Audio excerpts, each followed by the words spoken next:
With Christmas coming up, I decided to make a list of suggestions for Christmas gifts if you are looking for what to get your loved one who happens to be in the hobby. This list will not be in any particular order.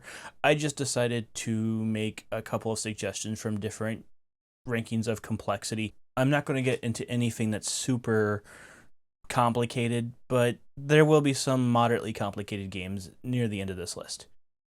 So without further ado, here we go. Take 5. It's a game where you're trying to avoid taking penalty points. At the start of the round, you shuffle the cards and place 5 cards face up on the table in a line. Then you deal out 10 cards to each player. The players simultaneously place their cards face down. Once all the players have placed their cards face down, you flip the cards over. Beginning with the lowest number, the players then place their cards in the line. The rules are it has to be higher than the previous card. It has to go next to the closest numbered card. So the two rules are if your card is not higher than any of the cards in the line, then you have to pick a card to take, and you place your lower card where that card is at.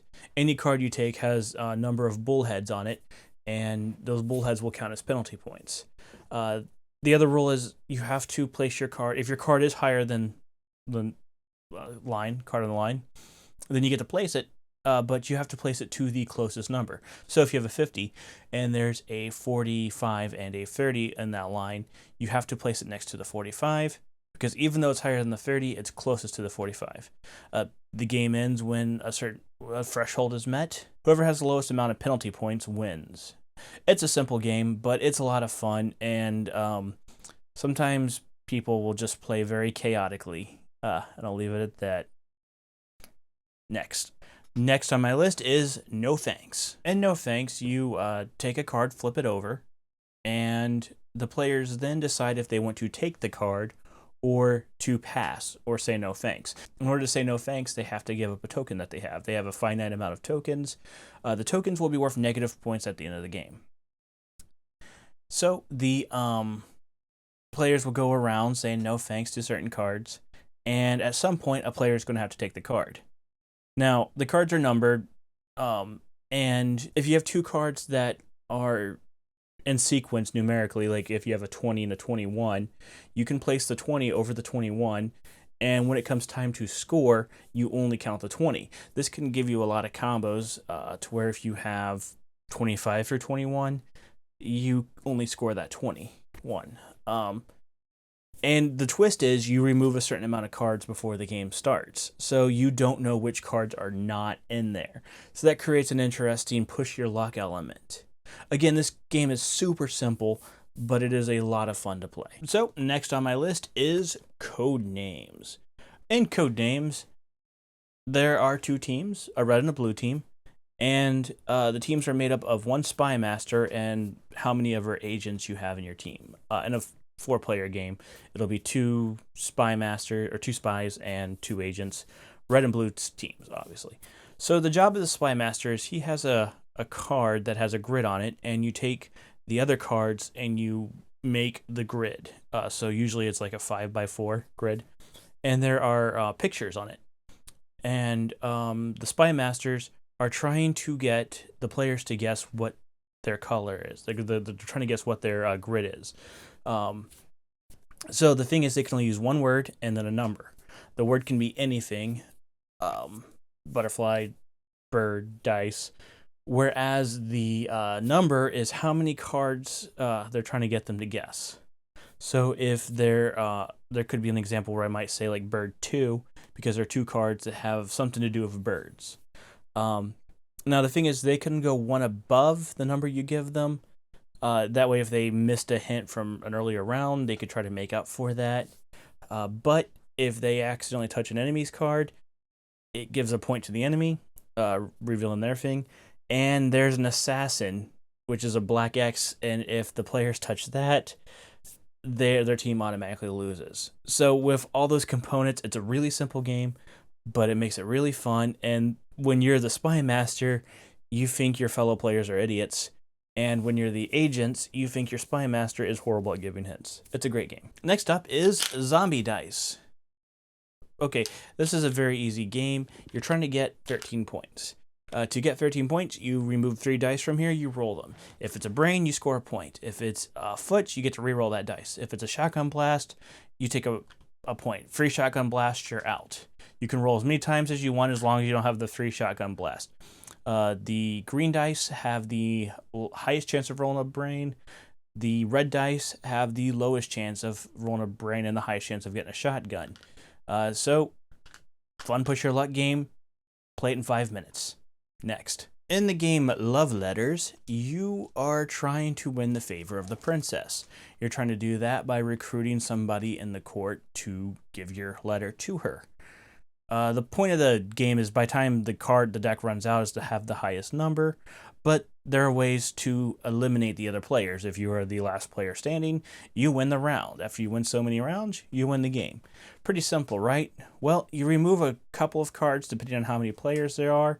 There's that element of not knowing which card is gone.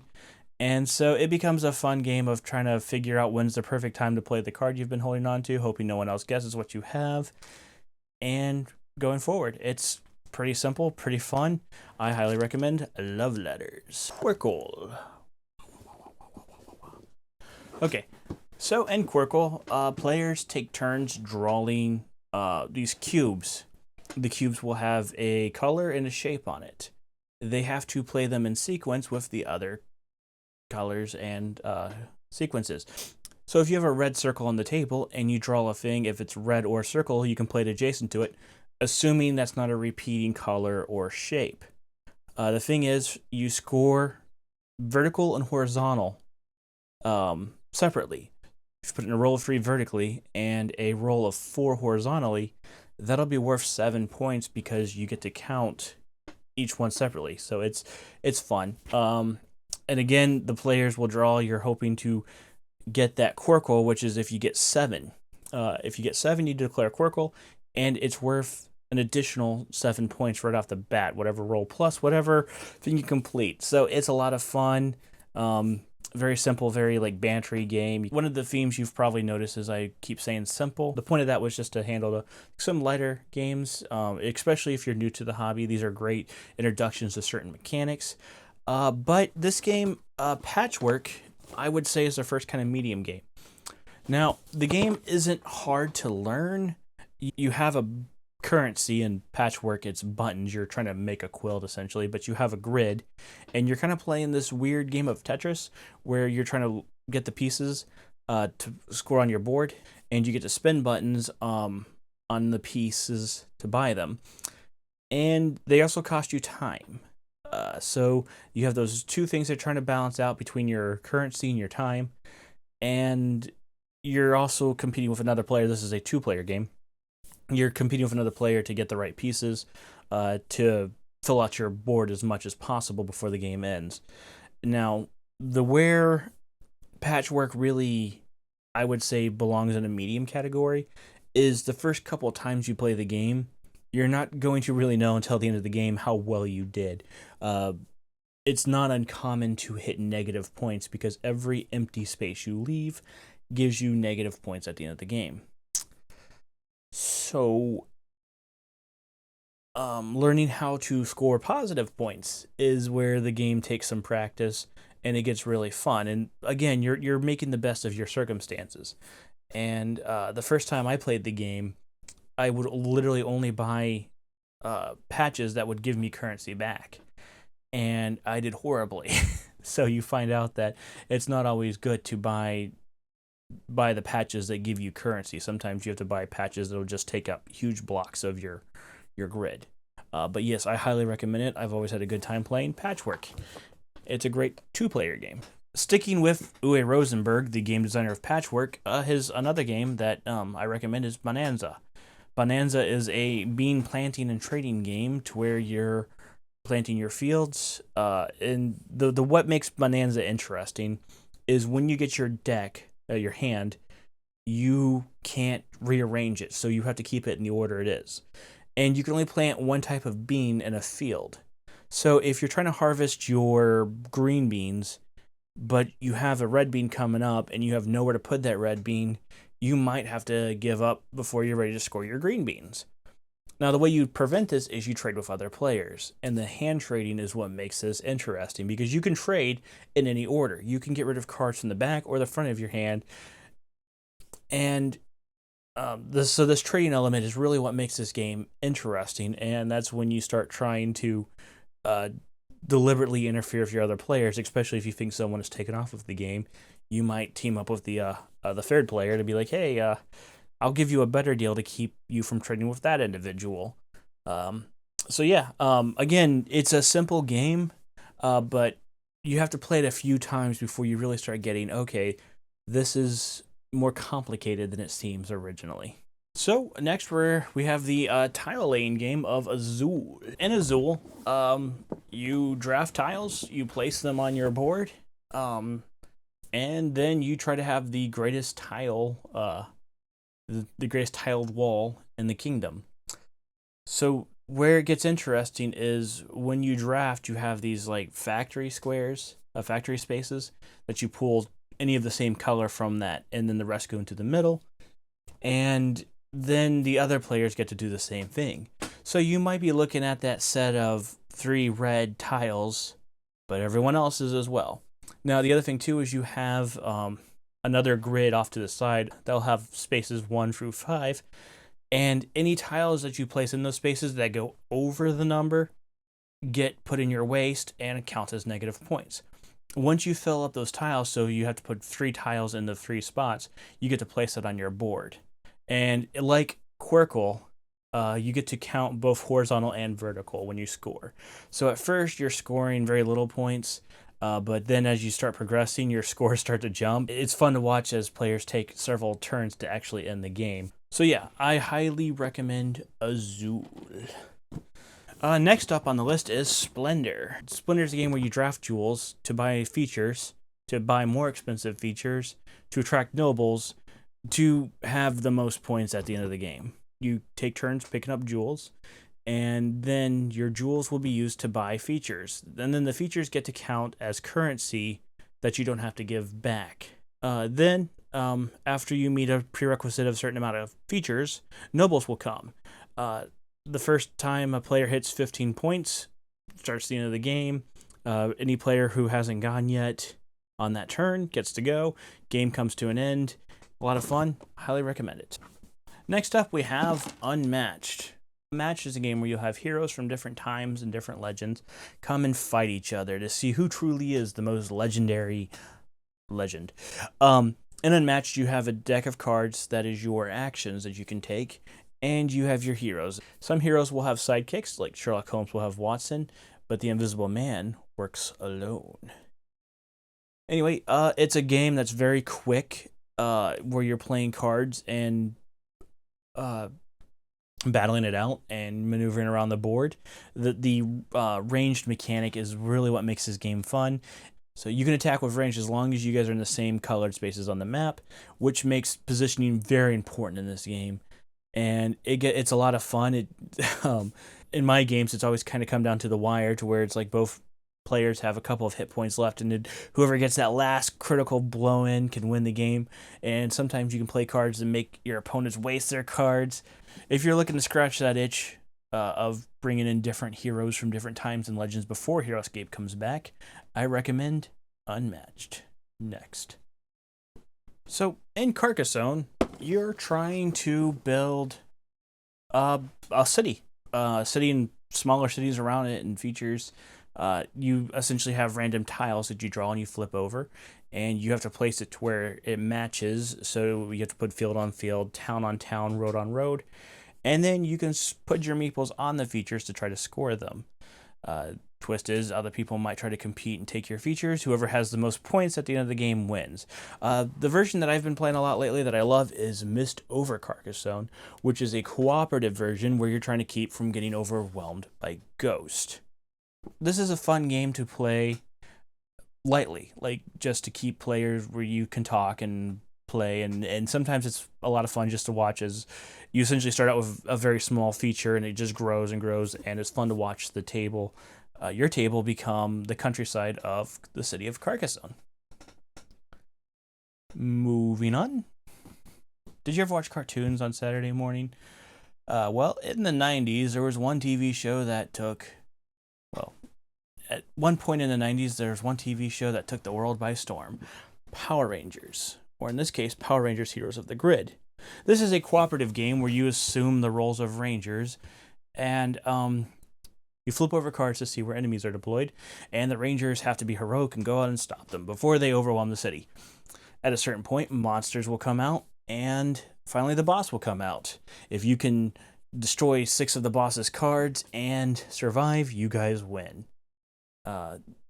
What I love about Power Rangers Heroes of the Grid, as you defeat foot soldiers, you unlock your Zords, giving you more options on how you tackle certain situations. It's a fun game. The card battling system is really what makes this game a lot of fun. There are cards that go adjacent to each other, they play in orders, and your Rangers are responding to them with their own personal decks. It's a lot of fun to play.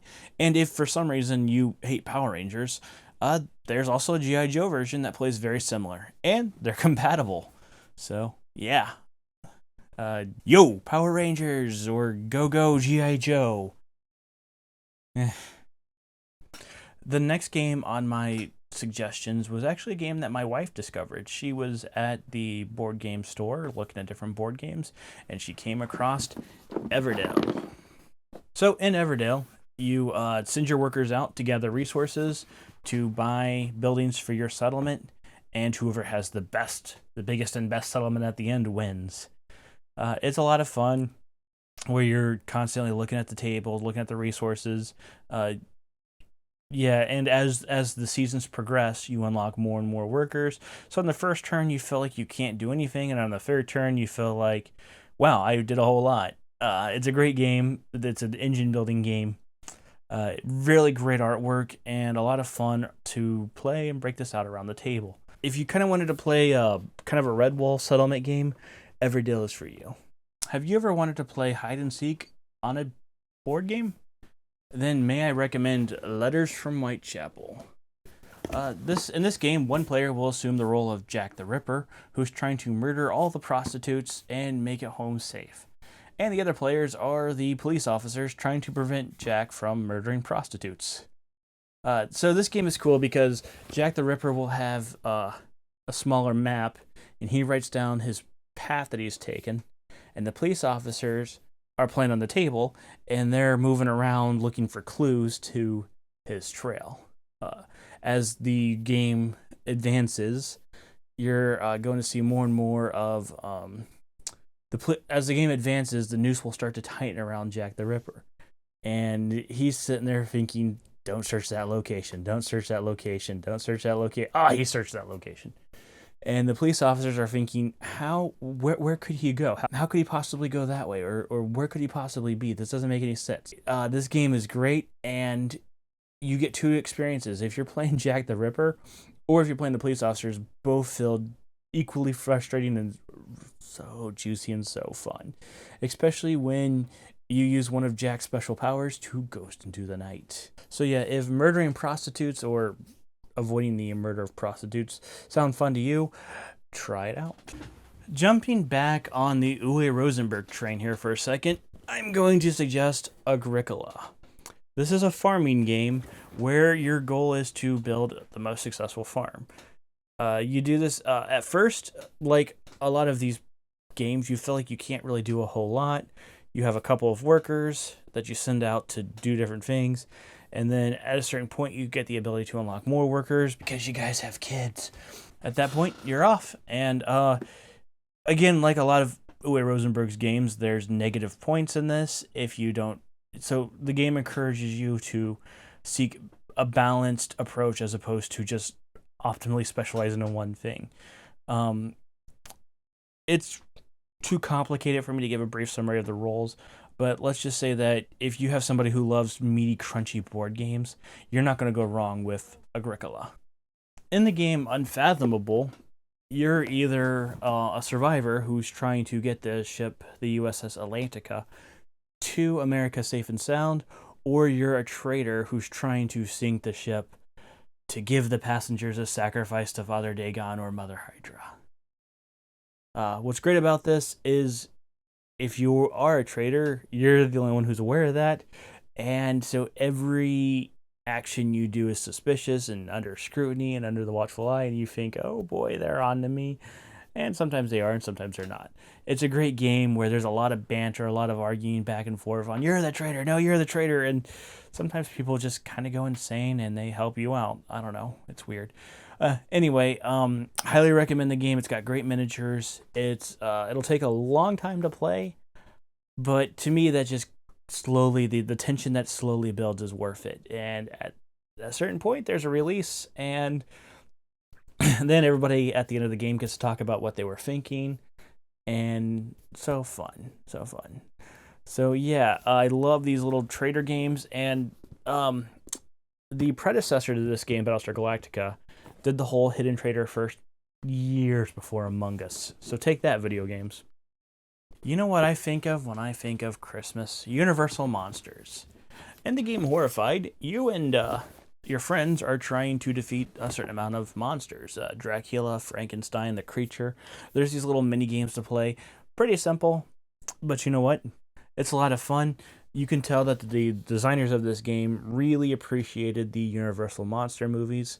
Great game. Play it. And finally, I'm going to end this with a cooperative game where you work together to prevent multiple viruses from killing everybody in Pandemic. In this game, you work as researchers trying to find cures for 4 viruses before they overwhelm the population and kill everybody. No pressure. You do this by gathering cards. Once you get 5 cards of the same color, you can find a cure, which makes it easier to clean up that particular thing, that particular virus, and you can completely eradicate it, taking pressure off. Now, the thing is, there's a bit of a race against time on this one, and also, like, if the virus cubes mount up to where there's 4 in a city, they explode and infect every city around them, which can cause a chain reaction. You and your other players are trying to figure out what's the best way to handle this. Like, should I be researching getting color cards to match, or trading to try to get a cure as soon as possible? But the Middle East is going crazy. What do I do? Do I take care of that? And so there's a lot of talk around the table to figure out the best solution and execute it, and then things don't go according to plan. Anyway, and just when you think you have the game figured out, you can add cards to it to make the game harder, and it's a lot of fun playing this around the table, saving the world from pretend viruses. These suggestions have mainly been geared toward if your loved one is new to the hobby or newer to the hobby, as there's a good chance to where if they've played board games for any extended amount of time, they've either played or have most of these games. If your loved one has is serious about this, you can get them gift cards to Amazon or Miniatures Market to let them get what they want, because they know what their collection is. And if they say they want Twilight Imperium 4th edition, are you really going to know what they're talking about? But here's the other thing that I'd like you to think about getting your loved one for Christmas. 2 uninterrupted hours of your time. 2 or 3, depending on the game. Here's the thing. If your loved one is seriously into this hobby, they have a couple of board games that they bought knowing that they would enjoy, but they haven't found the right group or the right time to play it. So, if you could turn your cell phone off for 2 hours and actually pay attention, that's probably the best gift you can give them. 2 hours of your time where they can play whatever board game they want with you, and you'll actually be invested. You will try to learn the rules, and you will try to play it to the best of your ability. Trust me, they'll thank you for that one. So, from the Dice Brigade, we'd like to wish you guys a Merry Christmas, and take the initiative and roll out.